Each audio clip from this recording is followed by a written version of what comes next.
Mr. Pop. The first calls came in just after midnight.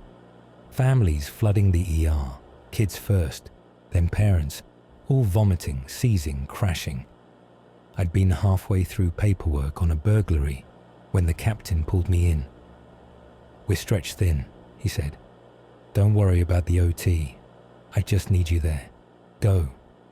The ER looked like a war zone. Gurneys jammed the halls, monitors screaming, nurses shouting for airway kits and IV lines. I grabbed a clipboard and started moving room to room, collecting names, trying to make sense of the chaos. Every story was the same. A perfectly healthy family, suddenly sick. No shared restaurants, no bad water, no drug use, just birthdays. "Birthday?" I asked one mother, pale and shaking under a blanket. She nodded, lips trembling. "My son's 9th. He was so excited. The clown, Mr. Pop, was there." The name lodged in my head. At the next room, same detail.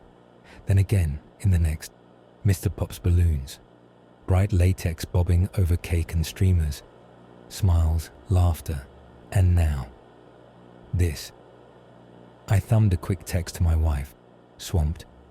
"Don't know when I'll make it home. Tell her I'm proud of her." No reply. Couldn't blame her.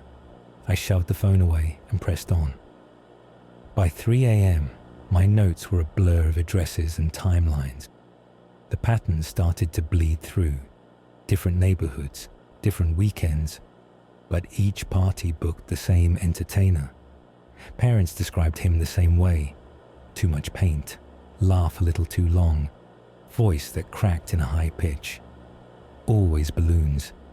Dozens of them, handed out with a flourish. Kids carried them home, strings tied to wrists, trophies from the show. I spread the reports across the break room table. 3 families, 4, 5. The word balloon circled in red over and over. Toxicology confirmed it. Ricin, kitchen chemistry for the patient and cruel. No smell, no taste. Just a dust that clung to latex, waiting for air to carry it into lungs. Mr. Pop wasn't just entertaining kids. He was weaponizing their joy. Balloons as delivery systems. Bright gifts, waiting to burst into death. Hours bled into each other. Notes piling up faster than I could write. When I finally looked at the clock, it was past 2 in the afternoon.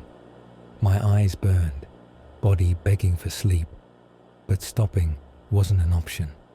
Too many families were dying, and somewhere in the mess was the answer. I had to keep moving. At the edge of the board, I'd scrawled my own reminder, call home, check on them. But I'd pushed it off, drowning in notes and witness statements. My wife hated when I forgot to check in, but she forgave me. She always said our little girl was used to Daddy's late nights. That's when my phone buzzed. A picture from my wife. My little girl, grinning ear to ear at a friend's party. A balloon string wrapped in her hand, and in the blurry background, Mr. Pop. Thanks for listening to today's Quickfire. Mr. Pop. This one was darker, leaning hard into horror, and honestly hit close to the bone. The seed came from my army buddy Steve. He tossed it out, a killer birthday clown whose weapon of choice is poison balloons. It was too chilling not to run with. The Quickfire rules are simple. You give me a seed idea in the comments, I get 3 hours, and I aim for 500 words or less. This one came in at 498, so for once I actually made the mark. If you liked it, please like, share, and subscribe.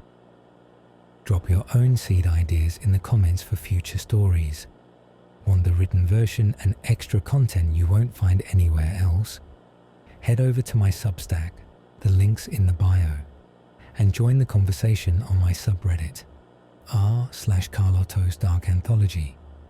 And don't forget, my first book, Karl Otto's Dark Anthology, Volume 1, is out now on Amazon and Kindle. This is Karl Otto's Dark Anthology, where your nightmares breathe.